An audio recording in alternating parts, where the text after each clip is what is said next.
And they need to show up here to shut down Samux. Yeah, and if the team plays around them, remember a lot of what he had trouble with a few weeks ago was on that Kog'Maw when HGK just stuffed him.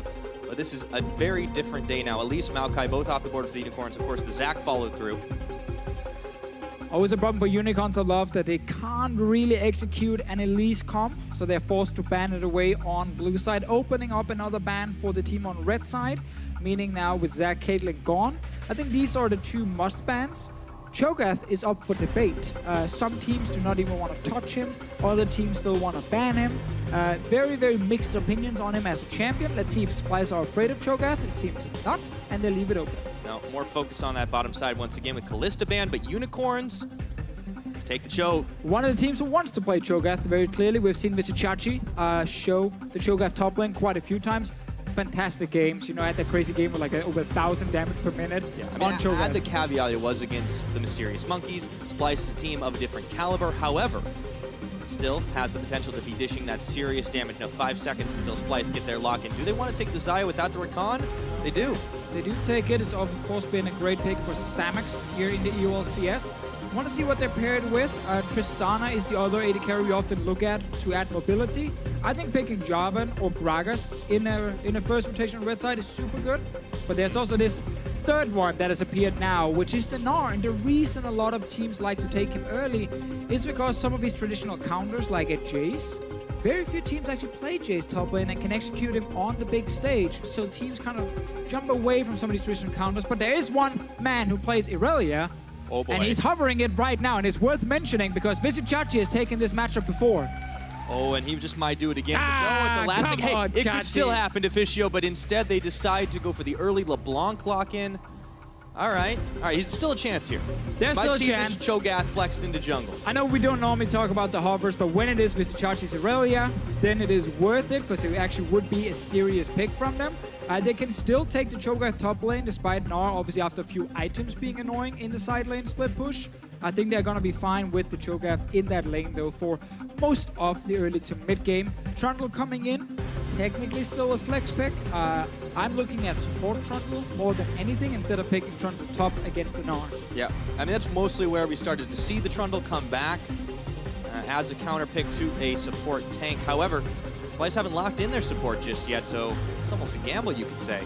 So if they do take the mid laner here, it's obviously to avoid all the mid laners getting banned away, but there is still a world where Splyce could have gone Jarvan and banned away the Tristana, and these mobile AD carries that can actually escape a Jarvan ulti would be gone. Right. And Samux would be forced to play like a Jhin, as an example, and you can camp that so hard. You can shut him down in teamfights very easily. Splyce, though, they value getting the best possible matchup in the mid lane for the Taliyah. Still banning the Tristana. We have to remember, they can first pick the Jarvan if it's not banned away by Unicorns, if they want to play it. Yeah, that is always a possibility. Now over to the Unicorns of Love. See what they decide to try and remove here. AD carry has been focused by Splyce because they don't want to get Samux on something he's comfortable with, so he might end up having to take that Jhin. Braum is banned away by the Unicorns. All right, signaling that we might be in the Trundle support, as we mentioned, coming in. Obviously, Trundle support against Xayah. When Xayah does not have her ulti ready, the pillar is very effective against her, but she can use ulti later in the game. But that is obviously a fairly long cooldown, so I can definitely see the value in this Trundle here. Much longer than the Trundle pillar, that's for certain. So now the last ban is on the Unicorns' left side. They stick to the bottom once again. They decide to maybe ban out something in the jungle. Yeah. They may remove the Jarvan themselves. I mean, that's, again, I think Trashy's Jarvan is actually really good.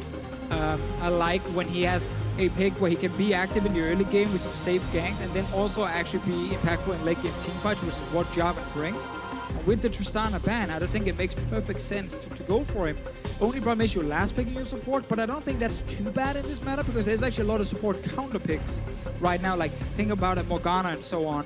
Gragas seems to be the choice. Can still work a little bit like the Jarvan, where it is super strong engage against most likely a fairly immobile AD carry. And it's perhaps the most comfortable champion for Trashy too. I think he's got more games on than just about anything, except perhaps the Xerxe from back in the day when those were two pretty much interchangeable champs for him. But over the Unicorn side, they elect to take the Twitch for Samux. That is definitely something he's found success on in the past. It's a rough lane though for Unicorn to love it if it ends up being the Twitch Trundle down the bottom lane, and we don't even know the support from Mikyx just yet. Let's see. Oh, we got a Kayn. Oh, another Kayn. Okay, so this is looking like the Kayn jungle, of course, unless something really weird comes out. I'm expecting the Kayn jungle. The Trundle support as mentioned. The Cho'Gath sits in the top lane, takes the matchup against the Gnar. Kayn jungle, though, there's quite a few tanks on the side of Splyce, so going for that tanky form is actually valuable for these late game teamfights. And there we get one of the support picks we mentioned. It's the Morgana. It is so locked in. So this Trundle maybe can still help out up against the Xayah, but won't be stealing as many stats as he would from the tank support once he gets his ultimate. Yeah, it's also like Black Shield right now, just to avoid some of the incoming crowd control from Unicorns of Love to keep Kobbe or Sencux safe in a potential team fight. But normally when we do see the Morgana, it is against things like Thresh and these kind of champions. But I think here there is enough, kind of CC on the side of Unicorns to make use of this Black Shield from Mikyx. Even the chains coming in from LeBlanc, who's snowballing out of control, can be extremely effective here to actually keep your backline alive. Because if you look at this comp from Unicorns of Love, it's a lot of backline threat. Not only do you have champions like Kayn and LeBlanc that can jump towards the backline, you then have a Twitch who pops his ulti, and that ulti will most likely also reach the backline. So there's going to be a lot of pressure on Sencux and Kobbe in these fights here. Yeah, and I think those fights are definitely going to come early and often. It's just how the Unicorns of Love like it. Splyce, will they be prepared? Very important match for playoffs. Seeding, of course, both these teams already locked into those playoffs, so it could be a preview of things to come. One thing is for certain, when the Unicorns tangle with the Snakes, well, there will be blood. There will be blood. Do you see Unicorns versus Snakes often? I mean, it is a battle of mythic proportions. Deficio,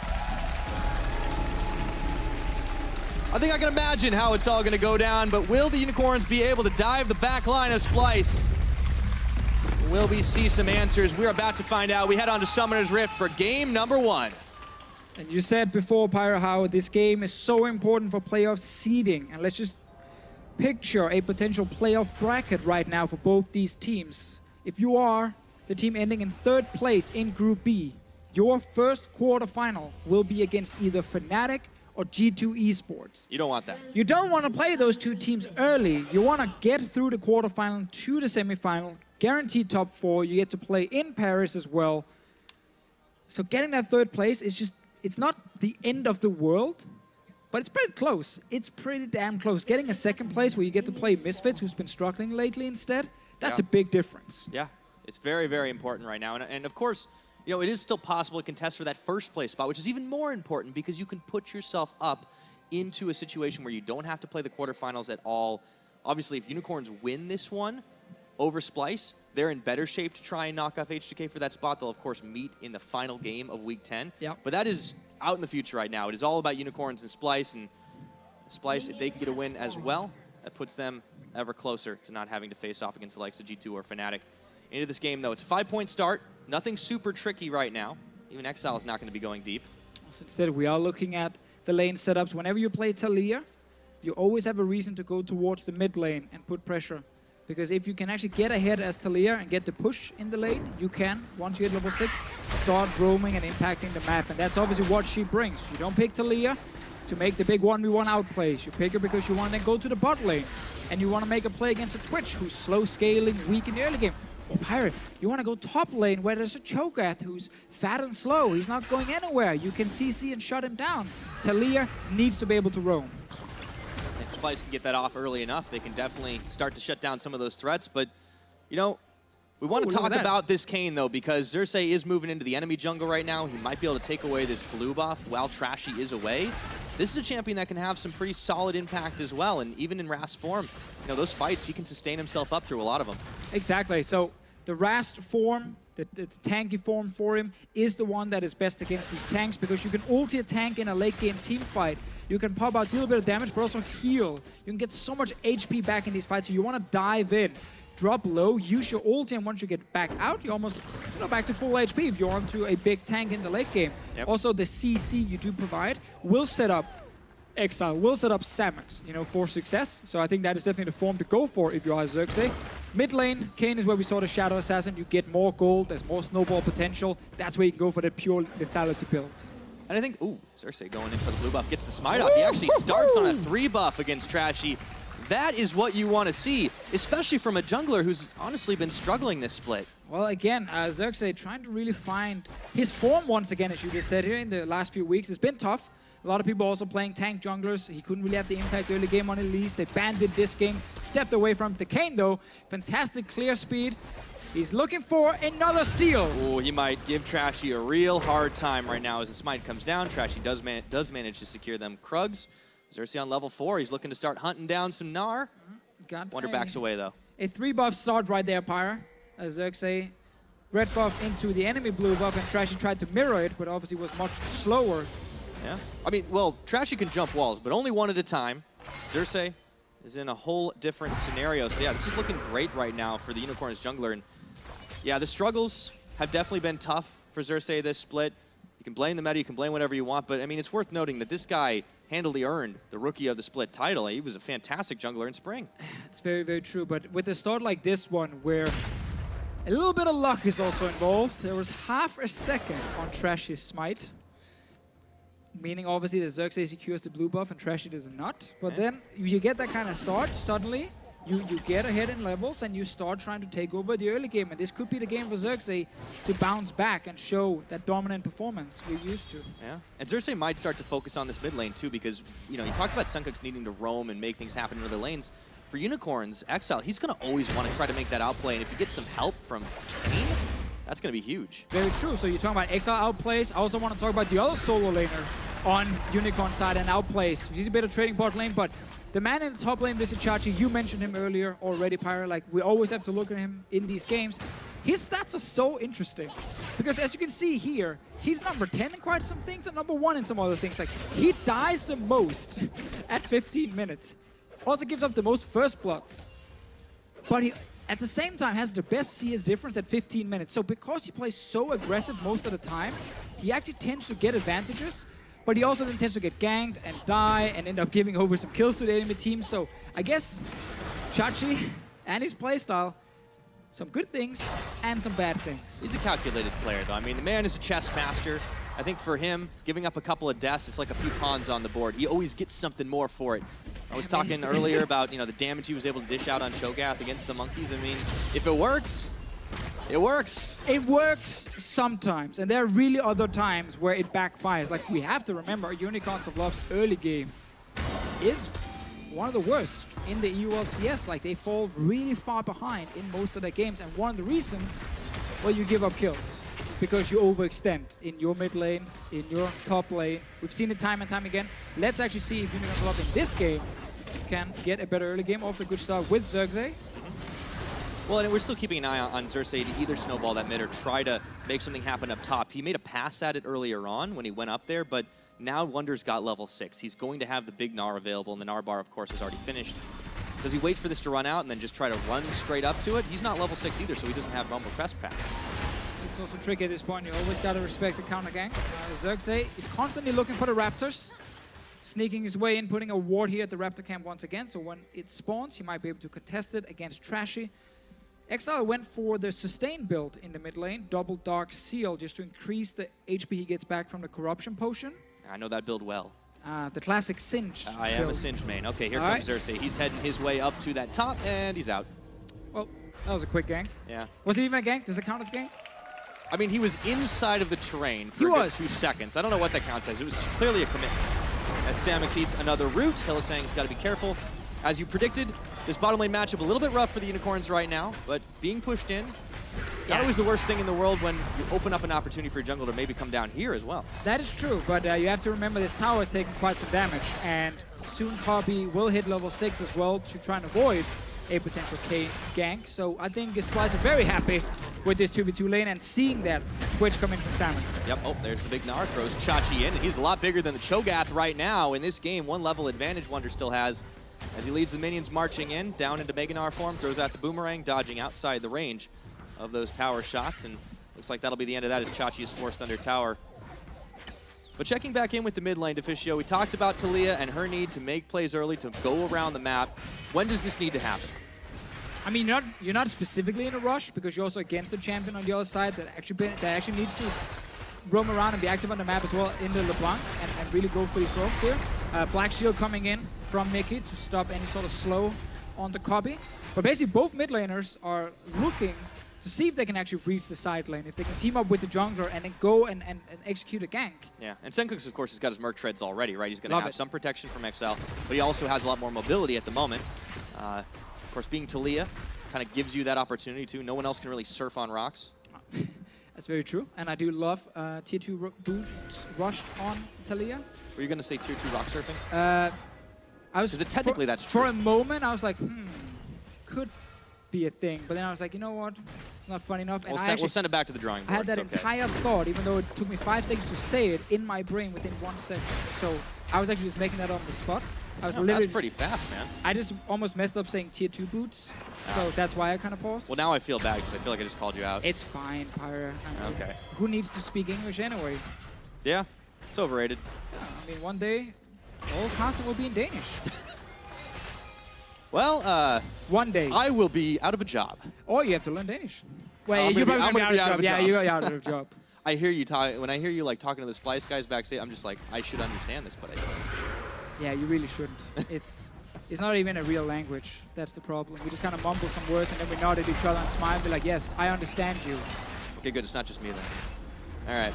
Down the bottom lane, Samux, Hylissang continue to be pushed back. Oh, there is look a at that roam, disadvantage here, and here comes Trashy. Samux at half his health. Might need to use those summoners. In fact, Sencux is coming to the party as well. Comes in for the flash and dash. Samux immediately healing and flashing away. Teleport coming down in for Vizicsacsi, but the Trundle looks to be first blood. Given over to Sencux right now as Mikyx tanks a few extra shots.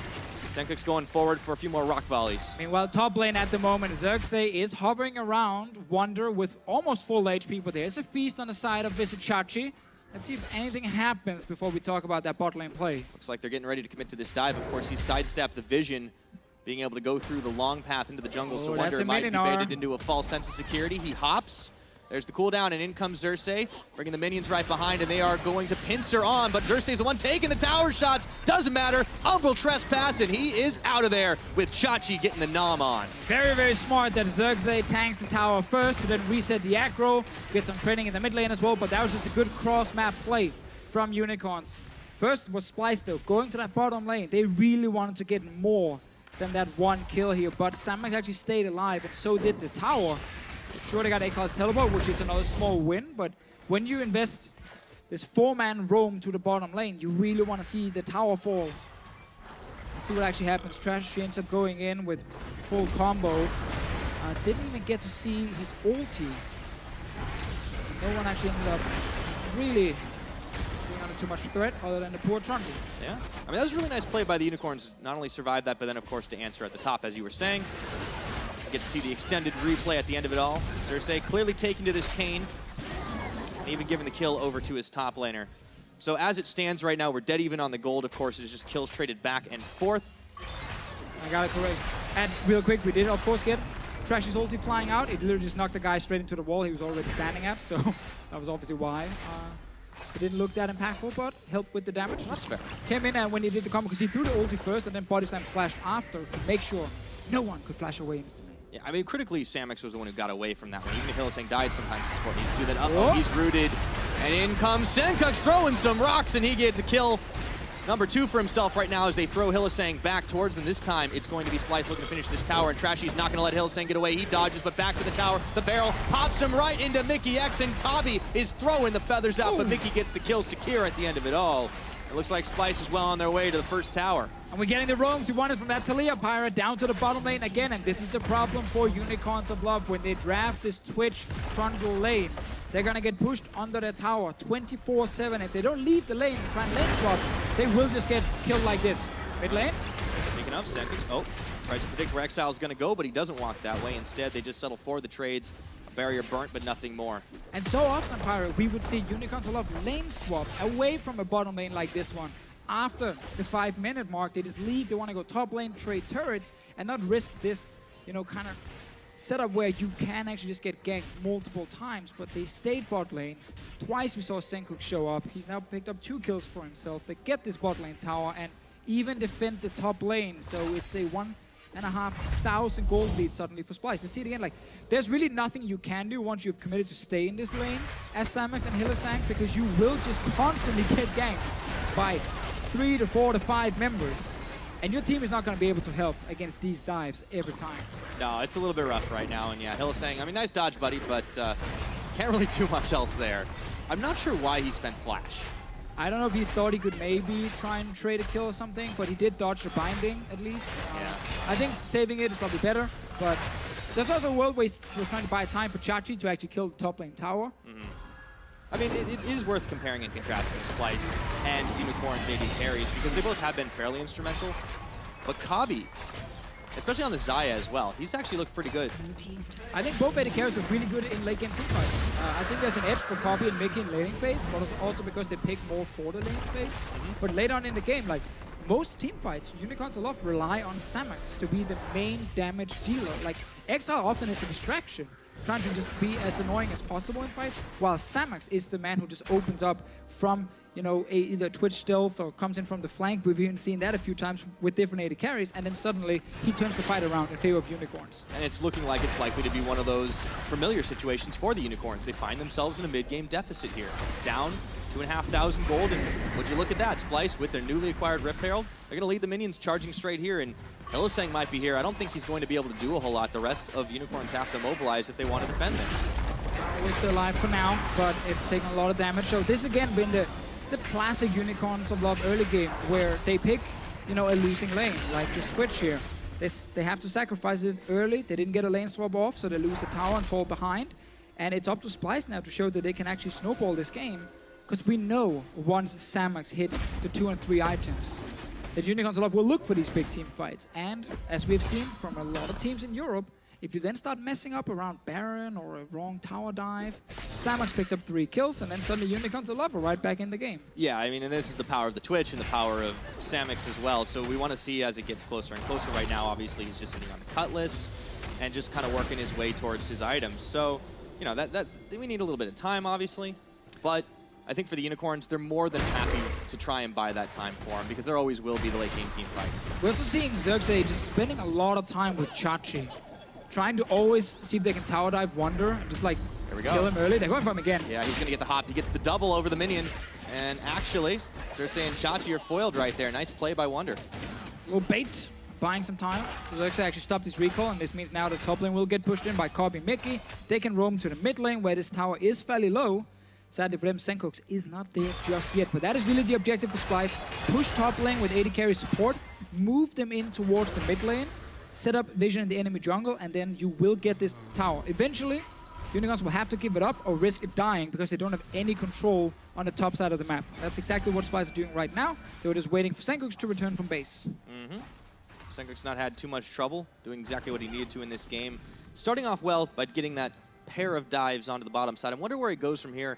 Obviously, the mid lane is the priority at the moment, but is he going to be a big side lane threat in this, or they're going to start to look to team fight with him as the game goes on? I mean, you team fight. You don't actually just keep Taliyah as like a pure split pusher. You use her ulti, of course, to apply pressure on the side lane, and she can go and push out a side lane and then join the team. But a lot of Taliyah's value, in my opinion, in this matter, is actually in team fights. She's really good against a lot of these big tanks because you can knock them back into all your damage here. Let's see mid lane, Pyra.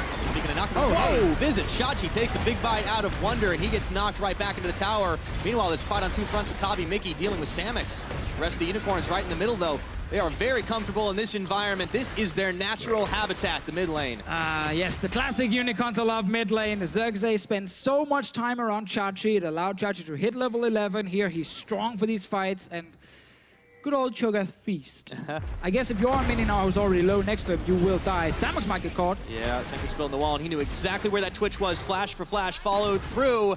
He's trying to dodge, though. Very stealthy. And it looks like he's going to make his way away. That was close. Oh, Samux, yeah. Walking away, even saving the heal. Unicorns did lose the mid lane tower, but then returned some damage in this bot lane tower here. He's getting big. He is getting very big on this Cho'Gath, and just a quick reminder, the last time he was very big on this Cho'Gath, as we mentioned a few times, over 1,000 damage per minute, won every fight basically for his team. Adjusted damage per minute, by the way. Fair enough. Yeah, that accounts for when he is able to do that. Very, very impressive. Let's see this TP from him here after they already killed the mid lane tower. Wunder, sadly, ends up actually overstaying. Could probably just walked out. But then suddenly Cho'Gath shows up behind you and you just get feasted. Yeah, Flex Shield, not so good against true damage. No, very true. Very true. Not gonna help you. All right, so settling things back in here. I mean, Unicorns are still clearly in this deficit. But of course, they have themselves a Mountain Dragon. They have themselves a lot of kind of scary late game threat between Samux and Trashy. And, you know, as you mentioned, yeah, Exileh hasn't really snowballed in this LeBlanc, but that is not his goal. He is the guy that is just going to be really annoying and distracting, and if he can delete somebody, he will, but he doesn't have to. It's always kind of the thing for Exileh, and whenever he gets to play these high mobility champions, he ends up actually dying way less in the early game, and then while he's just 0-0-0, obviously that is way better than him giving up a few early kills and then putting his team even further behind. So by him just wave clearing mid on a mobile champion and just avoiding ganks but not going for any fights, it actually allows Xerxe to play more aggressive on the map because he no longer needs to constantly respect the enemy mid laner because his own mid laner is either dead or pushed down to his tower. So the Talon worked wonders for Exileh. There's LeBlanc here. It's been fine, just farming. Obviously it's a problem that the enemy mid laner goes bot lane and kills your bot lane, but I mean, you're picking a Twitch Trundle, so you're kind of asking for it. Yeah, but they're putting a lot of the kills on who they need to right now. 2 on Vizicsacsi. He's able to pick himself up the bottom tower, so that's the first for the Unicorns. Start equaling out that gold lead just a little bit. And obviously Splyce is pretty thick around this map, especially towards the mid lane, investing in a lot of vision. They want to make sure the Unicorns can't get a jump on him. Unicorns also like to send Samux to side lanes to catch up and farm if he's slightly down after the laning phase. So they're doing the same now. They're going to give up this Mountain Drake and try and get the top lane tower in return. Should be a fairly easy tower for him to pick up. And Splyce will take the Mountain Drake and use that to set up this Baron here in the near future to keep the pressure on Unicorns a lot, because you want to force fights right now before this Twitch actually gets much stronger. Yeah, and he just goes back. He picks up his Zeal just like that. He was sitting on about 1,500 gold after his Blade of the Ruined King. Wait, he didn't take top tower? No, they did not secure the top, but the minions might just do it. Let's see what the tower is actually on right now. There's a big wave, you're right. Tower is very low, so they should be able to lock it down. And yeah, and for the Unicorns, I mean, they're never that uncomfortable. You don't want to be in a deficit situation, but the Unicorns find themselves in it a lot, and they still manage to take these wins. And you can see that win rate when they are behind, because it just does happen so frequently. The only problem for Unicorns is it's often focused on then the enemy team with the gold lead actually making mistakes. And that's, it's obviously like you can argue for one thing, which is Unicorns a lot will outplay you in late game team fights, and then you can also turn around and say, well, they don't always have to do that because the other team just makes a massive, mistake around Baron or something, and Unicorns get like this free pass to get back in the game. I think it's a mix of both, but I think we have seen that other teams in Europe can definitely beat Unicorns in late game fights if they have the composition to do it. I think in this game, Splyce do have a very strong late game, but Unicorns a lot, they really shine there with the Twitch. Yeah, and Exileh, he nearly got his first kill of the game. He's still a very potent threat. As far as damage dealing goes, Samux was looking for an opening, wasn't able to find it. Yeah, the Unicorns definitely try to take advantage of opponents' mistakes, and if you do commit 1 or 2 of those, they will be right there to try and punish. We know Splyce is definitely not immune to it. They've had some problems in recent weeks. Just take a look at their H2K series. No, 100%. It's actually why it's a little bit scary for Splyce that they have kind of lost a bit of the map control right now after being up 3 towers to 0 and a 3k gold lead. Then suddenly Unicorns had that low top lane tower. Trashy killed the bot lane one because he's extremely fed on Cho'Gath right now. And it suddenly feels a lot like Unicorns a lot are right back in this game, and they're just waiting for Samux to get more items and then start winning team fights. Yeah, just a waiting game, of course, but in the time that that's still happening, Splyce is not completely getting weaker either. Trashy does get pillared, but he's able to walk the long way around it. On the other side, of course, of the AD carry equation, Kobbe, he's got a Phantom Dancer. He's going to be nice and safe and secure, and more can be said for him than can be for Hylissang, because down goes the Trundle. And now 5-man Splyce squad, they're on the mid lane.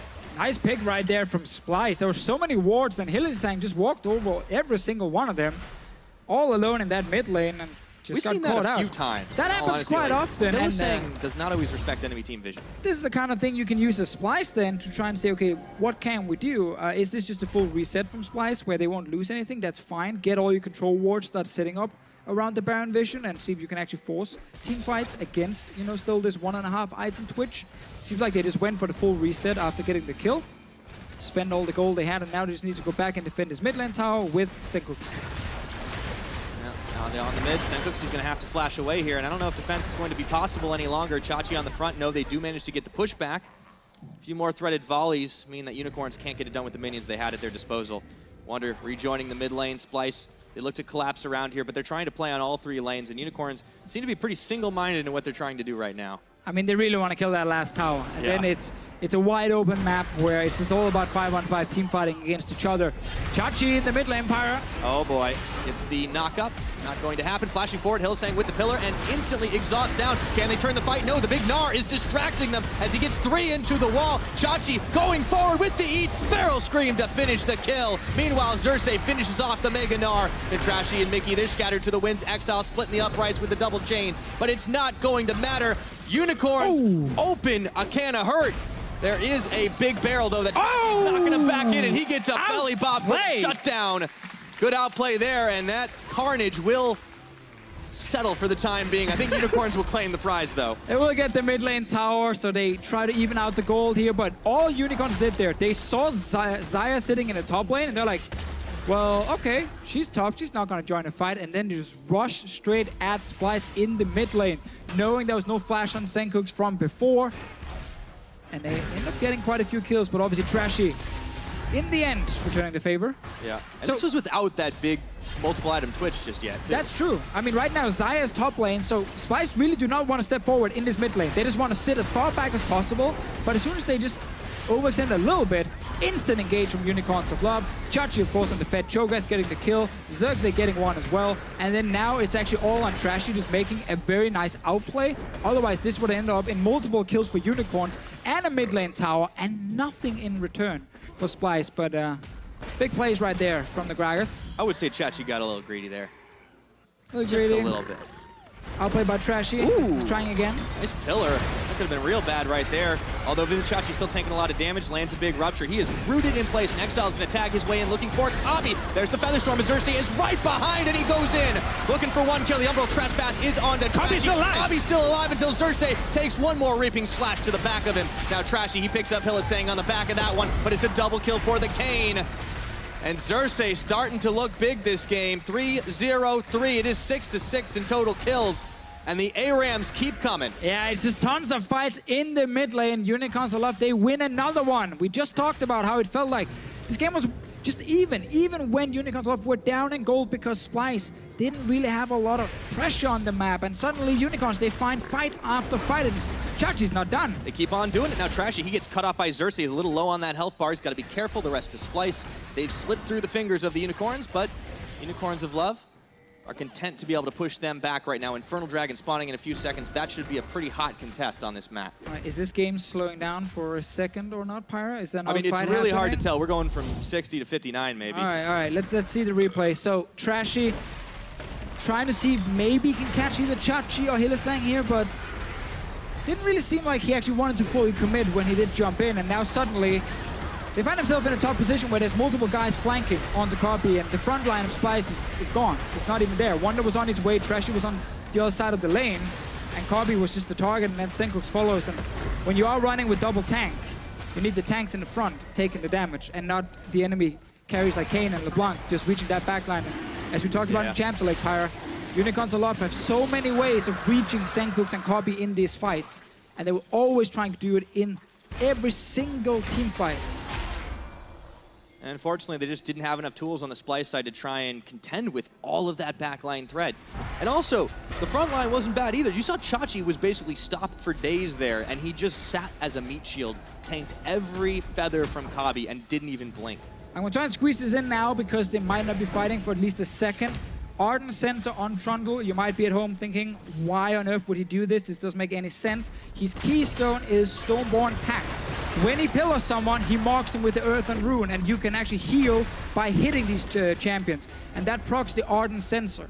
Meaning then when Samux is sitting there and he hits someone who is marked by Hylissang and his keystone, well then the Ardent Sensor suddenly works for Samux and he actually gets the full benefit. It's obviously also because Ardent Sensor is insanely broken. I was going to say, now we all know how busted that item is, so now it's even better for the Unicorns of Love. And once again, the gold lead still in Splyce's favor technically, but it's not really going to matter if Unicorns keep finding these fights. Exileh looking to go in, dodges out the Dark Binding.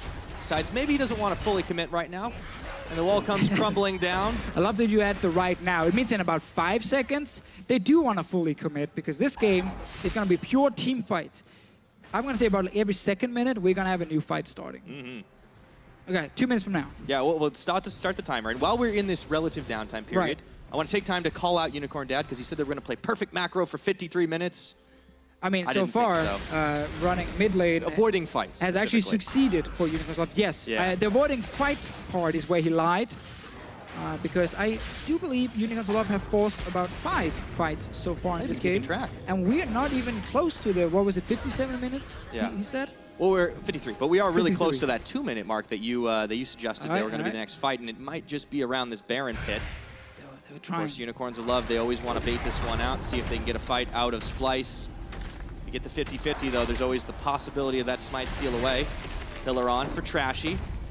Most of Splyce still sticking it out in this mid lane. Of course, they have sent Wunder down to the bottom side to get the split push on. And just remember again, this pillar here, it counts as CC that procs a Stoneborn. So if someone had hit the Gragas right there, it would have then actually applied a heal, which would have procced the Ardent Sensor. So that is again the value behind it. I remember seeing it for the first time being like, why on earth is Trundle building Ardent Sensor? Like, what is he doing?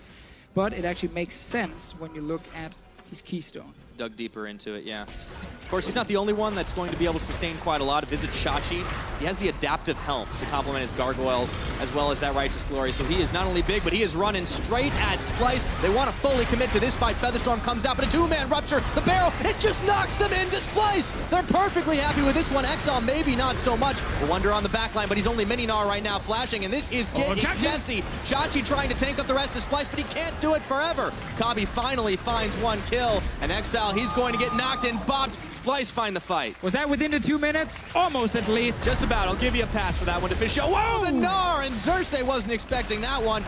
Wunder, he wanted to go on forward, but did he bite off more than he could chew? The Umbral Trespass? No, he is going to stay alive by the skin of his teeth. The poison's not enough to finish the Gnar. Oh, still alive here, but that actually bought some time for Unicorns. The rest of Splyce were already looking towards the Baron. Wunder wanted to kill the jungler, and then they could actually go and secure the big objective, but now they all have to recall after this team fight here. Simple means that no one gained a massive advantage, and we'll get a few more. Only a few more fights, and here's how this one started once again. Splyce 4 members in. Let's see, so Samux ends up opening up on Mikyx, which is fine here for Splyce, because they actually know where the Twitch is now, so they can go in and try and lock down multiple members on the side of Unicorns. Good binding from Mikyx onto Exileh, keeping him in place, and now everyone from Unicorns of Love are kind of split up here. Some are turning for Wunder. Chachi's left alone in the front. Exileh right there, rooted once again, and couldn't actually do anything. And Trashy ends up getting the kill here in return. But then I think Wunder just wants to kill the jungler before going Baron, and it did kind of backfire for him. But they're rushing Baron now. Yeah, they've got a Mountain Dragon. They can do damage seriously faster. Xerxe is here. Xerxe, can he get the steal off? No, he's not. The binding is there. He's got flash. He's gonna stealing it away. Might give his life for that one. Hashtag worth. And he's out. See if he can make it out one more time. No, knocked and bobbed. Shut down goal, but it doesn't matter. Samux opening up on the backside inside this pit. Those health bars are low, but they're not going to be down. Wunder sacrificing himself, eaten up by Vizicsacsi. It keeps happening. 2 for 2, man, and they got Baron on the Unicorn side. We just got one of those fights where suddenly it looks great for Splyce, but then Xerxe, despite getting interrupted with the binding, he flashes in, gets the Baron. Samux opens up as well from the flank all alone, picks up a kill. And now they're pushing for this mid lane tower. I'm telling you, man, Des didn't believe it, but Unicorn magic. There is always something about this team.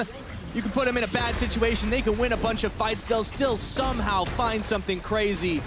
And that gigantic Cho'Gath of Vizicsacsi is showing no signs of slowing down. He's got 10 stacks here, and here's where Xerxe got the big steal off. It's another great binding from Mikyx.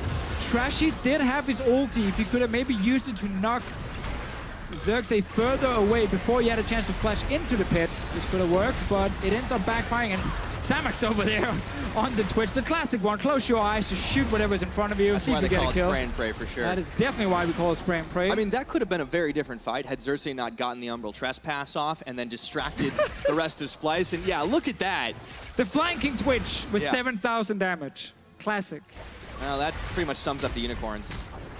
All right, Splyce, though, they're on the back foot right now, and for the first time this game, I think they don't have the gold lead. It's slim, 200, but Unicorns, they don't never really care about that gold. They just keep on fighting. Another cool thing with the Black Sheep for Mikyx is, of course, able to also block silence and everything, making sure Kobbe never really should get caught out in a fight. I don't think he's really been, caught out in this game. I think actually he's been doing just fine. But Splyce as a team and Unicorns Love as a team, funny enough, have just been battling it out. No one, has been underperforming. If you look at the players, we can just say that all 10 of them, they're ready to just constantly team fight. And if you lose this game, well, you can blame all 5, not a single member. It's definitely one of those games the team's just going to butt heads, and in the end, whoever's stronger comes out. But right now, it is starting to look like those Unicorns. This may very well be a playoff preview, though, Deficio. Of course, it's still very important for seeding. Unicorns, of course, they can catch up to H2K with the first place. It makes it easier if they get this win. And they later face off against H2K in week number 10. Of course, everyone will have to go through Vitality Monkeys a couple more times before that all happens. But we're still in game number 1. For 8 to 10 kills, this has been an incredibly back and forth set of fights. Xerxe finding out a control ward, clearing it away. Now, Splyce are forced back within their own base inside the confines for the time being, as Exileh getting split push on. 30 seconds still of the Baron buff. That's always the thing with Unicorns of Love when they play. Like, they can be some of the hardest games to cast because you have to just constantly look at team fights and think what's happening, who's doing something great, what's going wrong. And sometimes it's easier with a slow game and you just talk about 1-3-1 and that kind of stuff. And then you get like just 10 team fights in a row where you have to constantly look at all 10 members. Like, that is hectic. It's hard as a viewer, and it's obviously hard for the players as well, because you can't mess up a team fight. If your style is built around winning team fights, well, then you got to be able to execute them. Yeah. Well, and I'll tell you one thing, Deficio. There's one way to kind of make it a little easier to cast that, and that's spend a year casting the LPL. That's how I got prepared for the Unicorns of Love. That is definitely true. Very, very true. And I think also, like, for a play-by-play, like Unicorns of Love games are often the dream, because you just get a ton of big team fights where you can go crazy. Oh, the Unicorns go crazy too. And credit to where it is due, because Splyce have been able to find these openings, which is difficult against a team that kind of thrives in the madness that Unicorns do have. They're going to pick up some more sustain for themselves, however. That will be the Ocean Dragon, taken by the duo of Xerxe and Hylissang. And Xerxe has had an impressive performance on this Kayn, and there have been question marks about him in the summer split. It's nice to see him finding something that fits him. Yeah, and the Kayn here, with his Rast form, in these team fights here, it's not like the Shadow Assassin where you have to go in and find a single target and try and kill him or you're useless. Like, a lot of what he's actually doing is he's obviously applying some CC with his W, but he's actually a bit of a kill threat against squishy targets. And if you ever get him low enough, he will just ulti onto a tank and get a ton of HP back. He has the Spirit Visage as well to further buff that part. And it just makes it really hard to actually kill him in fights. And then with the Black Cleaver, he's able to shred some of these tanks here and just even set up his AD carry for even more success. Yeah, I feel like he kind of fills the same role in this game that Exileh does, just being a distraction while, Samux and Vizicsacsi are the ones getting in there. And yes, Chachi, of course, is that full tank. He's got the Randuin's Omen, but he do damage. Yes. He do a lot of damage. That is always the thing about Cho'Gath. If you let him go to the late game, he will be a massive threat. One of the reasons some teams don't like him is because he takes so much time to get there. You can gank him in the early game, but this game here, Trashy did not visit the top lane often. He didn't try and shut down Vizicsacsi very early, and we saw Xerxe play around Chachi and actually get some kills on Wunder, tower dives, and it really benefited this Cho'Gath here, that he was just able to free farm the entire lane and even pick up an early kill. And we see the result of this is a level 17 massive Cho'Gath with 4 fully completed items, ready to one-shot someone. Yeah. And I feel like if Splyce wants to survive that kind of fight, they're going to need to be able to pick off. The Chachi's not going to be the one they're going to get fast. They need to be able to pick off Samux to start things off, and it's going to be difficult. I like this. Yeah, I like a lot of stacks. I like when we see the Elixirs come in as well. Elixir of Iron here onto Vizicsacsi. Even bigger. Even bigger, obviously. A lot of benefits for him. Even brings some tenacity now for him as well, so it's even harder to lock him down. And I think it's really smart to do it even before full items, because it is such an impactful elixir for tanks that is actually fully worth the 500 gold you spend on getting it to just get all the bonus stats from it. And at this point in the game, every time Chachi goes back, if the elixir is about to run out, he should just buy a new one. It's actually so valuable for every single teamfight they're going to play. And he doesn't need a spot for it either, because he can keep himself just buying those wards, give the team a little bit of vision. And also, like, another thing that'll get him even bigger, when he pops the stone plate. Oh, yeah. Yeah, he's getting everything to make his character large. The one shot is happening. Oh, yeah. We're just waiting for definitely. someone to walk next to Vizicsacsi in the team fight. And goodbye. And then they will die. Also, Samux right now, like he's got the 3 items. He's working his way towards his Lord Dominic's. Of course, on the other side, Kobbe, he had the Mortal Reminder. He's kind of key, I feel, for Splyce to try and shut down some of these UOL members, but if Samux doesn't step out of bounds, I feel like that's going to be nigh impossible. Yeah, I feel like at this point, the Splyce have to just rely on Taliyah and Xayah kind of kinding back and trying to kill the front line. Force the flash out of Mikyx. Mikyx instant flash right there. Trundle in these late game fights with the pillar is super impactful as well. And Exileh. Yeah.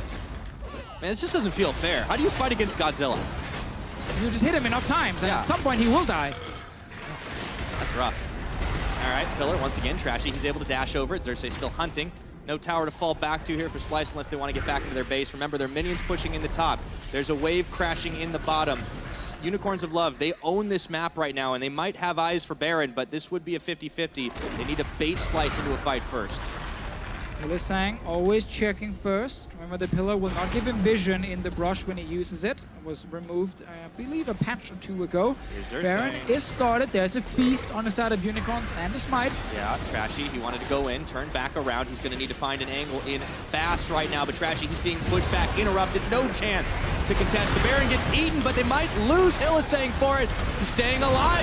Somehow, Wunder's on the backside, but all of a sudden, the Splyce members, there's nobody left. The flanking Twitch! Samux gets the kills, he gets shut down, but it doesn't matter. The rest of Splyce are dead. It's only Wunder left up, and Xerxe is going to see to that very quickly. The Gnar is coming, but Xerxe, he does not care. He just wants to stop the recall from Wunder here while the rest of Unicorns are pushing for their base. They will take down his inhib turret so easily.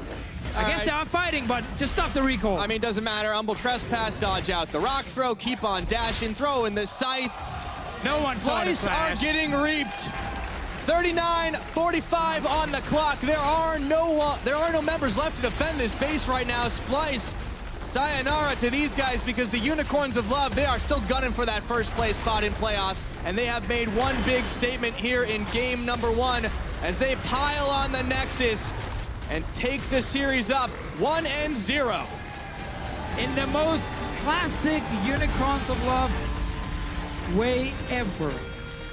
Fall behind early, it looks rough, Xayah carries a bit behind, and then it becomes just team fights in the mid lane over and over. Splyce had a few times where they want to try and push a side lane, and then they step forward in the mid lane with the remaining members against Unicorns. Instantly they get engaged on. Fights suddenly going in favor of the Unicorns of Love. Xerxe got into his late game. Samux actually picked up some items, and people thought I was joking when I said the flanking Twitch. No, the flanking Twitch is real. It happened multiple times in this game. You know what I want to see? Since we have introduced a new damage stat, of course, damage rating, you can check that one out on YouTube, wink, wink. I want to see who was a better damage rating, the Cho'Gath this game or the Twitch? Because I feel like it's both comfort picks for both those carries. It took a while for Samux to deal the serious. That is true. We only got to 40 minutes, not that 53 minutes perfect macro game that we were told. And I think the Cho'Gath was basically involved in almost everything. And yeah, despite having all the defensive items and an Iron Elixir. It paid off for Unicorns of Love to play around Vizicsacsi in the early game. He entered every fight and was, of course, because he's a Cho'Gath who's gotten out of laning phase, super impactful. And Splyce, we'll look at this game, and they had a clear plan of like running this Taliyah, try and punish the bottom lane early game, and then obviously get a big tower advantage, and then suddenly Unicorns would be pushed far back on the map, and Taliyah could just really take over the game. That quickly became just mid-lane team fights, and that is just the one thing you shouldn't do against this team who's building a pure team fighting comp. And you know that is exactly what they're going to do any game, anytime, anyways, so... I mean, it's hard for Splyce. They just, in the moments, it was difficult to get the right targets, and then it just started snowballing out of control. Exactly. They definitely had chances to actually win some of the early fights, but then one guy was missing, or one guy got caught out, and then suddenly Unicorns of Love just runs, over them in the mid lane. Yep. Yeah. Speaking of running over them, Unicorns of Love trampled Splyce down in a close game 1. So let's head over to Dracos and the boys for the full story. I think my favorite thing, Pyra, is how Deficio said this is the classic Unicorns of Love game. Fall behind early, group mid, team fight your way out of any deficit that may have occurred. But the early game, despite the early invades from Xerxe, shutting down a little bit of the Gragas jungle, the early game felt so good for Splyce. What was the big issue when it came to transitioning that into something else? Who do you pick? Hussein. I don't know. We'll start with Hussein. I think, one, against Unicorns, you always have to be very careful in terms of understanding that they're a really good ARAM team, and if you don't respect the fact that they're not catching side waves, then they can always, and they quite often do, find picks in mid lane. And so they were able to like find a few picks that they probably shouldn't. And along with that, I think it helps when Xerxe finds a random Baron steal. Yeah, okay, jumping over into the Baron absolutely helps. I think you look at the likes of the LeBlanc that's on here, Unicorns are able still to transition these individual picks into kind of making Splyce do nothing for a while. And I think that's one of the most difficult things that Splyce have to overcome is there's segments where Unicorns push forward, put down 4 or 5 pink wards and go, okay, well, unless you walk into us one after the other, we're not doing anything, you're not doing anything. And at some point, we're going to find a fight that we like and we'll actually take it against you. And that's what Unicorns have done very well, which is kind of difficult to play up against. Yeah, and I want to take a look at the early tower dives that Splyce was able to pull off around the bottom lane, and specifically, Max, so I want to know about your impression of Trashy's play this game in the early to mid game to help kind of find these leads.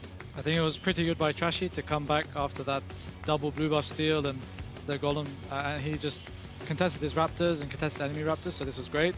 He was able to pressure the map and help the Taliyah go bot side. Like right here, he's got full vision and he goes bot and to cover for this dive at least. So he did pretty good.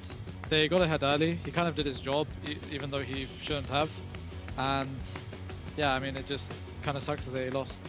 Yeah, this is where we were looking at Splyce to be significantly far ahead. This works out well for them. They lost only like a pick topside in exchange for this. It's a little bit frustrating that Splyce ended up giving over those individual deaths in the middle lane, because normally Splyce are very good from this point. It's those early plays that start going a little bit awry, and normally Splyce find the fights with the Gragas. It's good you bring up these fights in the mid lane that we talk so much about when we see the Unicorns of Love, because luckily we have a replay from some fights in the mid lane. And of course, in classic Unicorns of Love fashion, the second we think one team has the game won, Hussein, you talked about it. Is this one of those, they're not catching sideways and you need to respect that situations, or were Splyce just too far in? I mean, I think in this situation, if you just look at both lanes, I think neither team is really taking advantage of the fact that, at least in Splyce's case, they have a Taliyah, and I feel like they should be taking advantage of that and having more side lane pressure. But rather, it's just a 5v5 ARAM mid, and I don't think that necessarily plays to their comp. Definitely looks like the case, and it seems like despite, I mean, maybe they should have been able to adjust from that. They just continuously went mid. What do you think is the thought process there, Maxwell, when you're on that team and you're continuously forcing these fights, you're playing around this Baron? How do you react to being the team in the lead, to having a strong early game, and then having someone kind of turn it around on you in the mid game? Well, for example, this fight that they took, I think it's kind of fine for Splyce to also group up mid, early game at least, early mid, and try to get priority this way and then go to get vision if there's a side lane they don't need to go to. And the problem with this fight is they kind of chased a Cho'Gath and used a lot of abilities to put him low, but it put Kayn in a really good position to get that 3-man knock-up, and it just completely changed the fight. So that kind of blows that the Kayn was in that position and they just, I guess, don't know how to play against Kayn. But for sure, I agree with my coach. They have Taliyah, they had a Gnar who wins split push at that point of the game. He loses later. So they could have utilized that more instead of grouping up mid. They could have played the game more patiently and then set up the Baron vision and either look to finish or look for a turn in a 5v4 situation. Yeah. And of course, now I want to take a look at the final fight. There was this point in the game, and especially during this final fight, that even then I felt like Splyce had the opportunity to come back. Maybe Unicorns of Love is a little bit favored here, but Stress, looking at this one, I mean, what were your thoughts? Is this unfolded? Well, his fight is Cho'Gath kind of walking through and buying so much time for the Twitch to just unleash this massive amount of damage. You can see Exileh's already done his job. That massive burst of damage that comes from Samux is exactly what they needed. It doesn't matter where the rest of the Unicorns are at this point. You can see Wunder just getting run out of there.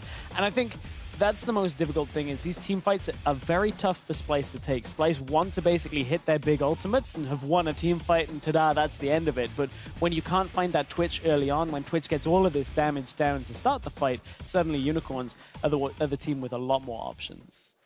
Well, now looking towards the series, looking at predictions, just to round things out, gentlemen, Max Lore is officially wrong. So I'm going to give you the chance now. Are you going to still say 2-1 Splyce, or are you now a sudden Unicorns of Love fan when it comes to taking this series? Well, I guess it kind of depends on the draft, and like if Trashy can smite, I know how that feels. Ooh, all right. I know how that feels, so I can't like flame it too hard on that because I'm flaming myself too. But I still think Splyce, if they are able to if they are strong mentally, they can come back from this and go 2-1. All right, 3-2-1 predictions for Splyce, despite a fantastic turnaround from Unicorns of Love. Well, Unicorns of Love are fighting for a bye to the semifinals. We'll see if they can secure that and yank another win in this series after the break. I think I can imagine how